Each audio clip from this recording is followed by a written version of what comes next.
Welcome back to part 17 of 21. We're in the final stretch of At-Tawbah.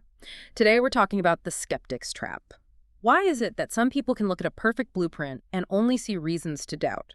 Parwez takes us into the mind of the saboteur who uses questions not to learn, but to escape. Yeah, and that dynamic of escaping through the very tools that are, meant to build you up is what makes this source material so compelling. Right. We're looking at a system designed to create absolute order, and we're analyzing what happens when the people tasked with building that system actively use the schematic to dismantle the building from the inside out. Which is just wild. Exactly.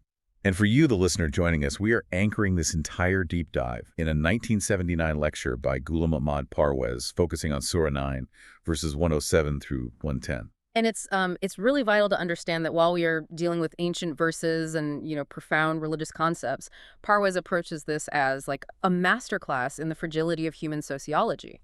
Yes, he uses this text to impartially dissect how communities tear themselves apart.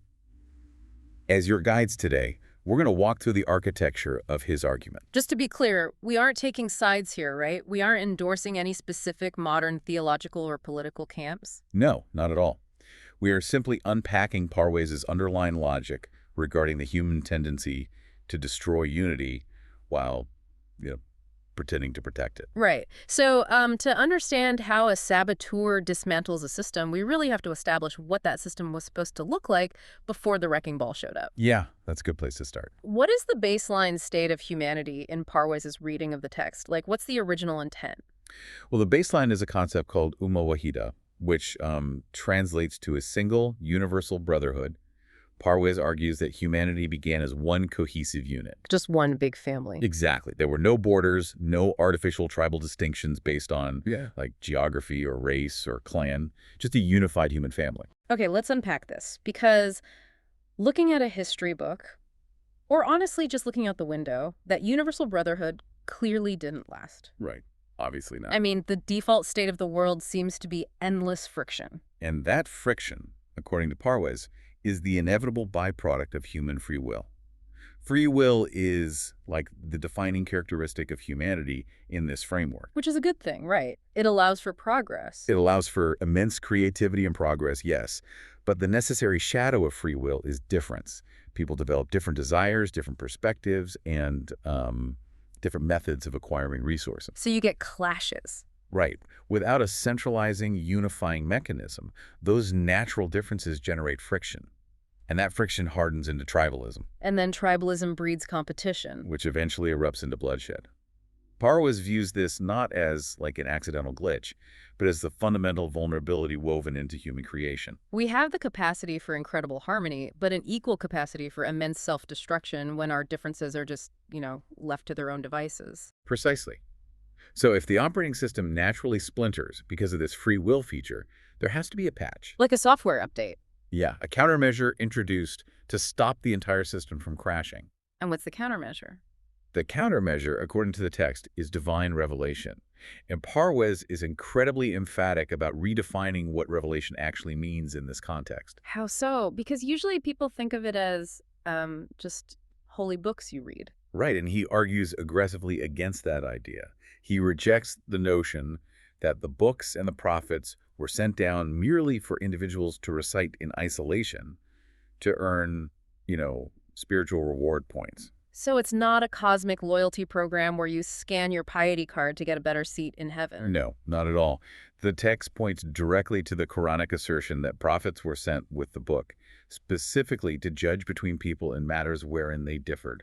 Wow. Okay, that reframes the whole concept of religion. It's a literal dispute resolution mechanism. Exactly. A dispute resolution mechanism designed to restore the Ummah Wahidah. The blueprint is a social, legal, and psychological framework intended to eradicate artificial boundaries. To pull a fractured humanity back to the center? Yes. But wait, I'm having a hard time squaring that with reality, though. What do you mean?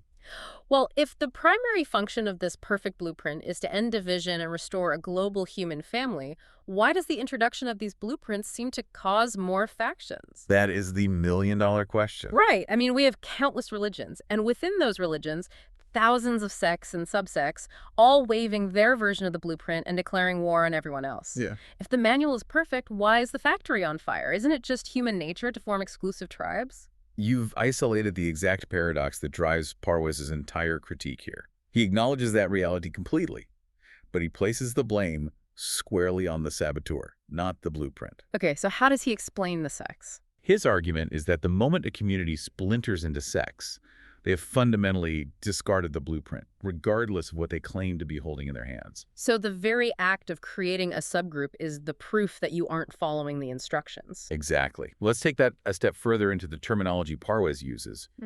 He highlights a startling argument from the text. He says sectarianism is kufr. Kufr. Usually that's translated in a very abstract theological sense as simply disbelief or denial. Right. But Parwez unpacks it functionally. He defines kufr as a fundamental rejection of the unifying purpose of the divine message. Wow.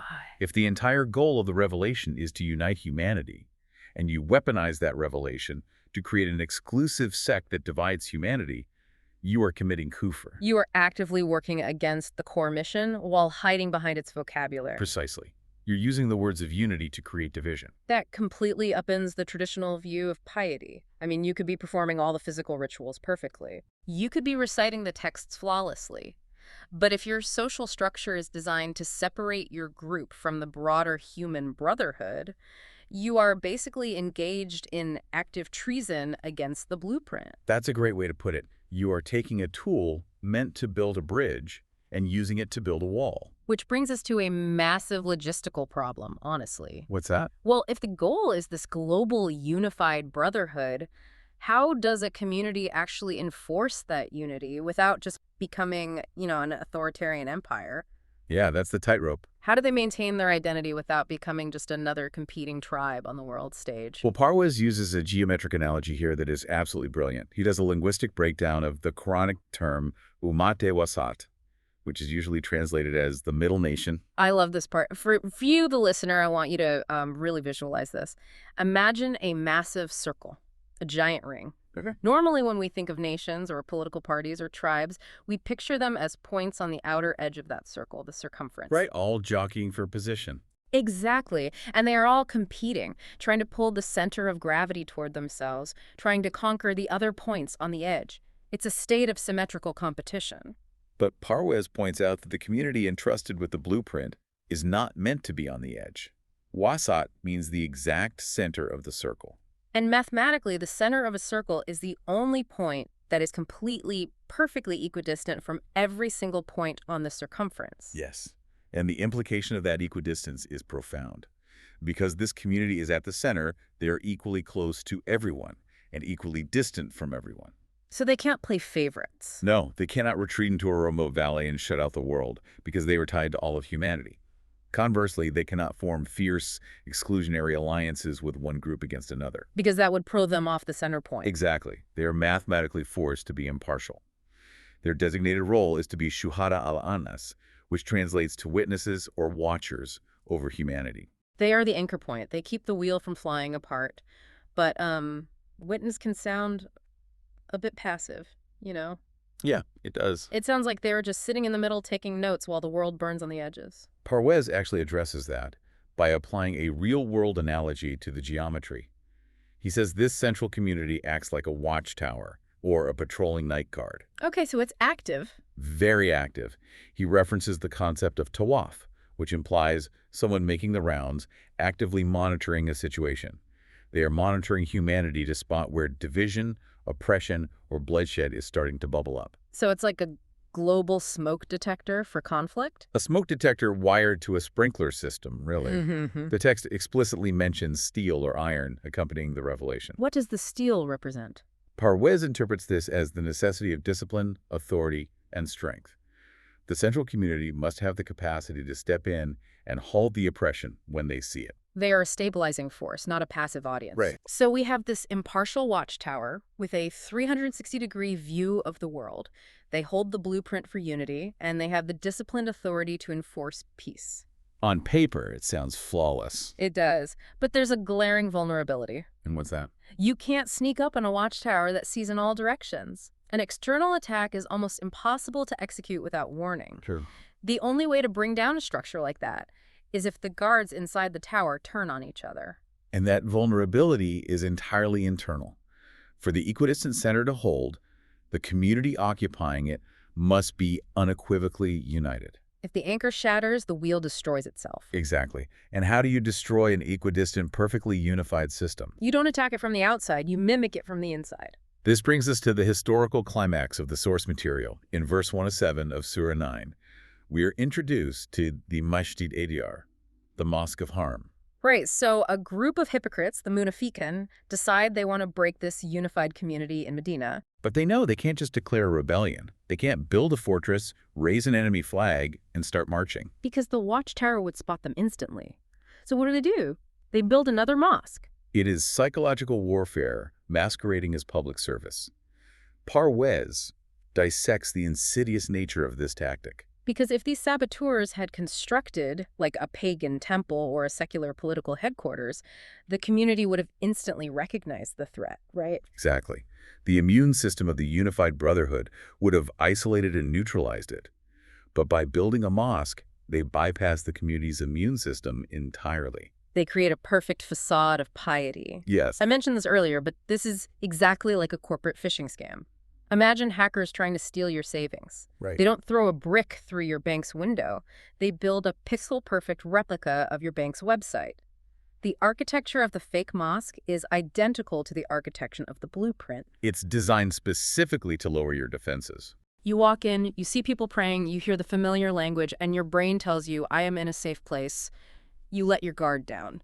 And the moment you do, they start routing your trust, your resources, and your allegiance away from the central community and straight into their own hidden agenda. The forms and structures of the religion are being used to escape the actual obligations of the religion.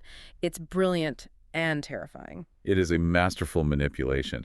And the Quran, as Parwez breaks it down, does not leave the community to guess at the motives of these builders. It spells it out. It explicitly identifies 4 highly calculated malicious intents behind the construction of this fake mosque. Okay, let's look under the hood of this scam. What are the 4 mechanisms of sabotage Parwez identifies here? The first mechanism is Dirar. This translates roughly to causing deep intentional harm or damage. So it wasn't just like a harmless difference of opinion. Not at all. Or a desire for architectural variety. The foundational intent was destructive. They wanted to inflict psychological and structural pain on the core community by drawing resources and attention away from the center. So the first step is an active desire to damage the existing social fabric. What comes next? The second is kufra. We discussed Parwez's functional definition of this earlier. Right, the active promotion of disbelief by shattering unity. Exactly. By setting up a rival center of gravity, they're institutionalizing a rejection of the Ummah Wahidah. They're declaring that the single brotherhood is no longer sufficient. Which is the ultimate rejection of the divine blueprint. They are writing a new set of instructions while claiming to follow the old ones. Yes. And the third intent focuses on the practical application of that kufr Tafreeq. Tafreeq, what does that mean? This means to cause division specifically among the believers, to split the ranks.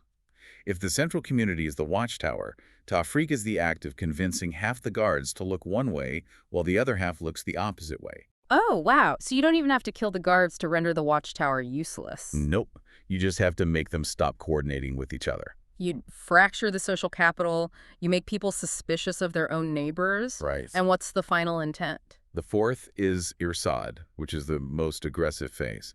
It means to create an ambush site, a safe haven, or a forward operating base for those who are actively at war with God and the messenger. Wait, really? So they weren't just building a place for dissenting opinions? No, they were building a sleeper cell disguised as a sanctuary. They were providing logistical support to the enemies of the central blueprint, right in the heart of the city, masked by the call to prayer. Harm, disbelief, division, and ambush. It's a sequential escalation of treason, all hiding behind the veneer of a community center. Exactly. But I'm trying to put myself in the shoes of a regular person living in Medina at that time. How could they possibly know this was happening? It would have been incredibly difficult. If the saboteurs know the vocabulary and they know the rituals, how do you police intent? When the Prophet and the central authorities start asking questions about this new building, the saboteurs don't just confess, right? Oh, definitely not. They deploy a profound defense mechanism, false righteousness. How does that work? When confronted, they swear tearful, desperate oaths. They say, "We only intended the best. We saw that the main mosque was too far away for the sick, the elderly, and the weak, especially on cold or rainy days. Wow. We built this entirely out of compassion to accommodate the most vulnerable members of our society." It is a devastatingly effective PR strategy. Who wants to be the tyrannical leader that sends in the wrecking ball to destroy a charity project for the elderly? It forces the community into a state of paralysis. How do you distinguish between genuine compassion and calculated sabotage when they wear the exact same costume? That's the crux of the issue. For you, the listener, I want to step into the role of the analyst for a moment, because this exact tension, this moment of impossible diagnosis, is what the Arabic text refers to as fitna. Right. Fitna is the pressure that reveals whether your commitment is based on rational conviction or temporary convenience. Let me say that again, because it unlocks the entire psychology of the saboteur. It's a crucial distinction. Fitna is the pressure that reveals whether your commitment is based on rational conviction or temporary convenience. The saboteurs wanted the social convenience of appearing pious. They wanted the status and the respect of being community leaders and mosque builders. Right. But they entirely lacked the rational conviction required to maintain actual centralized unity. Because unity is exhausting. It really is. Unity requires you to sacrifice your ego, to compromise, and to submit to a central authority even when your personal preference dictates otherwise. The saboteurs didn't want to do that hard work. So they built a counterfeit reality where they could be the center of their own universe. Exactly. And when the pressure of questioning is applied, when the fitna hits, they immediately hide behind a shield of fake morality. We did it for the sick. It's an emotionally manipulative smokescreen designed to make the investigators look like the bad guys. That breakdown of fitna perfectly captures the crucible the community was facing. Human beings are incredibly susceptible to false righteousness. Our instinct is to give people the benefit of the doubt, especially when they invoke compassion. Yes. If the decision were left purely to human sociology, the Masjid probably would have been allowed to stand. And the watchtower would have slowly crumbled from within. The paralysis would have been fatal. But the text documents a dramatic intervention. God himself steps into the narrative as the ultimate witness. What happened? The verse explicitly states that God testifies regarding their beautiful oaths. They are absolute liars. The ultimate fact check. The creator of the universe bypasses the architecture, the PR campaign, and the tearful oaths and calls perjury on the entire operation. God testifies directly to the rotten core of their intent. And because the diagnosis is absolute, the prescription is equally absolute. There is no room for negotiation. No compromise. None. There is no compromise suggested where they keep the building but change the management board. The Prophet is commanded in verse 108, "Never stand therein." Never stand therein, not once, not for a single prayer. It is a zero-tolerance policy. Absolutely. I have to admit, my modern sensibilities look at that and think, isn't that a bit harsh? Couldn't they have rehabilitated the space? Parwez's logic on this is unyielding. You cannot negotiate with a system fundamentally designed to divide you. If the foundation of a well is poisoned, no amount of filtering or rebranding will make the water safe to drink. That makes sense. If you legitimize the mosque of harm by stepping foot inside it, even for a moment of diplomacy, you validate the phishing scam. You signal to the community that division is an acceptable alternative to unity. Compromising with sabotage is just slow suicide. You have to excise it entirely. Yes. And the Quran doesn't just issue this harsh mandate without explaining the physics behind it. This brings us to a profound architectural metaphor in verses 108 and 109. The metaphor of the sandbank. Right. The text uses a visual that perfectly illustrates why surface-level appearances are a deadly trap. It contrasts the foundation of the true community, the watchtower, with the foundation of the saboteur's counterfeit mosque. I want you to picture this. Imagine a massive, stunning building. High ceilings, intricate masonry, perfectly polished floors. It looks like it's built to last for centuries. Sounds beautiful. But Parwez draws our attention away from the ceiling and down beneath the floorboards. The text says this building is situated on the crumbling edge of a riverbank. The Arabic phrase is Juruf Har, right? Yes, Juruf Har. Imagine a steep cliff made of sand, right on the edge of a fast-moving river. Underneath the waterline, invisible from the surface, the current has been violently washing away the sediment. Oh, wow. So the top layer looks solid, but underneath it, it's completely hollowed out by erosion. Exactly. It is a massive shell resting on absolute nothingness. Parwez uses this image to synthesize his analysis of superstructure versus foundation. Okay, what's the difference between those two in this context? Well, the superstructure is everything visible to the naked eye. In the case of the Masjid al-Dirar, the superstructure is the outward appearance, the rituals, the shape of the building, the physical movements of the congregation. It mimics the true community flawlessly. It does. But the superstructure is a fatal illusion if the foundation is corrupt. So what constitutes a solid foundation in this architectural framework? According to verse 108, the true foundation is taqwa.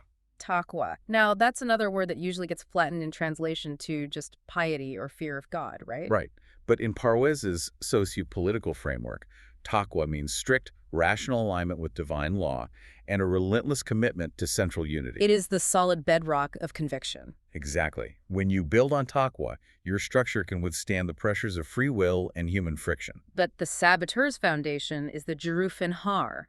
It is the eroded sand of hidden agendas, ego, and temporary convenience. Yes. They built their magnificent superstructure on a fault line of their own making. They actually believed their outward displays of piety could compensate for the fact that they were secretly hollowing out the earth beneath their own feet. And physics, ultimately, cannot be debated. The text issues a terrifying warning based on this metaphor. It is not a question of if the building will collapse, but when. And when that crumbling sandbank finally gives way, it doesn't just settle a few inches. No, the sudden structural failure takes the entire building and everyone trapped inside its illusion straight down into the abyss. Total destruction, because there was never any structural integrity holding it up. It's a chilling image, and this is where Parwez executes a massive, deeply uncomfortable pivot. Oh yeah.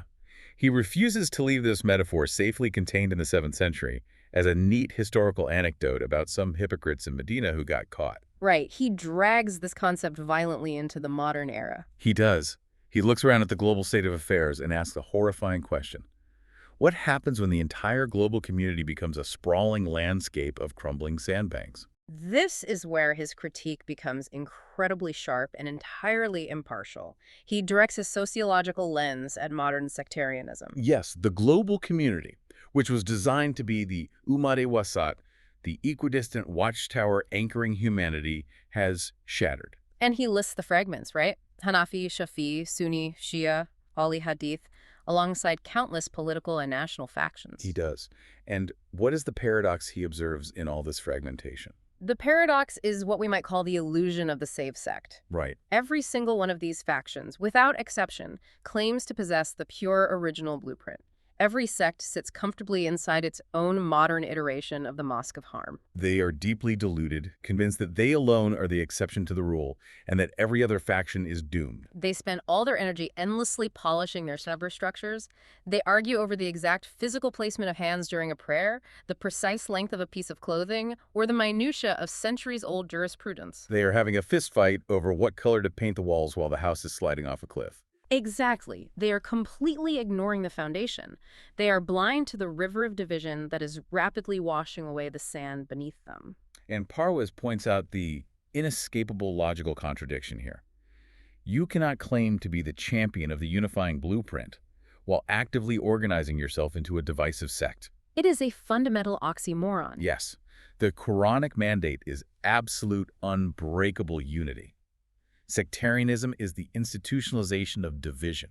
Therefore, the moment you embrace sectarianism, the moment you define yourself primarily as a member of a subgroup rather than a member of the universal brotherhood, your connection to the original mission is severed. Sectarianism is the death of the blueprint. By obsessively trying to be the most correct subgroup, they have abandoned the core directive of the entire religion, which was to eradicate subgroups altogether. It is a devastating critique of how modern religious and political identities function. It really is.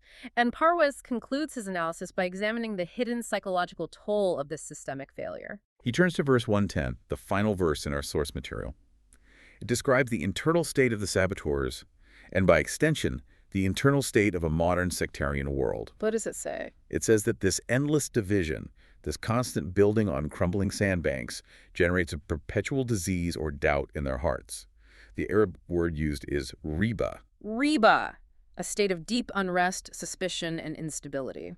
Yes, but the literal imagery the text uses to describe the effect of this riba is incredibly visceral. It translates to their hearts being cut to pieces. Wow. Cut to pieces. Think about the implications of the sliced heart. When the universal brotherhood is shattered, when the watchtower falls and everyone scrambles to defend their own little tribal sandbank, the psychological and societal heart of humanity bleeds out. That makes so much sense. When you look at the anxiety of modern tribalism, it's a state of perpetual, exhausting conflict. You are never at peace. Because you are always on edge, defending your tiny slice of ideological territory against everyone else. You retreat into your echo chamber, convinced you are surrounded by saboteurs, never realizing that by participating in the division, you have become the saboteur yourself. That's the tragedy of it. You've locked yourself in a prison of your own making, completely cut off from the global human family you're supposed to be watching over. The perfect blueprint for peace is sitting right there, unread, while everyone violently argues over who gets to hold it. The blueprint were sent to heal the sliced heart of humanity. But when the skeptics and the saboteurs trap the community in a web of false piety and internal division, that heart cannot heal. It just continues to bleed. That reframes everything. It completely changes how we should look at the concept of division. Disagreement isn't just a difference of opinion. When weaponized, it is a catastrophic structural failure. Absolutely. Let's pull back and summarize this massive journey we've been on today. We started with the baseline, the idealized vision of the global watchtower. Right, a community perfectly centered, mathematically impartial, acting as the disciplined anchor for human unity, the Ummah Wahidah. Then we saw the ultimate vulnerability of that system, the internal saboteur. We watched the skeptics' trap spring shut with the construction of the Masjid al-Dirar. We saw how the very architecture of unity was mimicked and weaponized to create an illusion of piety. Hiding a sleeper cell behind the facade of a compassionate charity project. And we examined the crucible of fitna, the pressure test that reveals whether a community's faith is a profound rational conviction or merely a convenient social costume. We saw the Creator step in as the ultimate witness to call perjury on the saboteur's false oaths, establishing a strict zero-tolerance policy against toxic, divisive foundations. And finally, we looked at the terrifying physics of the crumbling sandbank, the Sharuf Har. We saw how Parwez applies this ancient metaphor to the modern world, revealing a landscape where the watchtower is gone. In its place are 1,000 competing sects, all polishing their superstructures, all claiming to hold the true blueprint. While the river of division silently erodes the sand beneath their feet, leaving humanity with a sliced, bleeding heart. It is a profound, unsettling, and ultimately necessary diagnosis of human sociology. It really is. And as we wrap up this deep dive, I want to leave you, the listener, with a final thought to mull over. Take a step back from the specific 7th century history and the theological terms we've discussed, and look at the architecture of your own life. Yeah, think about the organizations, the communities, the political parties, or the belief systems you participate in today. How much of our collective energy is spent endlessly polishing the superstructure, the outward appearances, the rituals, the corporate mission statements, the flawless public relations, while completely ignoring the fact that a river of division, ego, and hidden agendas is silently eroding the sand beneath our feet? Are the communities we rely on standing on the solid bedrock of rational conviction, or are we all just waiting for the sandbank to collapse? That is the terrifying question we have to answer. Because when the diagnostic tools are broken and we are drowning in the muddy waters of false righteousness, sometimes the only way to find out if the foundation is sound is to wait for the storm to hit. But what happens when the building finally collapses? Once the saboteur's trap is sprung, the phishing scam is exposed, and the false foundation crumbles into the abyss, how does a community rebuild from the rubble? It's a huge question. Next time in Part 18, we look at the aftermath. Parwez is about to show us the ultimate transaction, what it actually costs to buy back your soul once you've lost the blueprint. You won't want to miss it.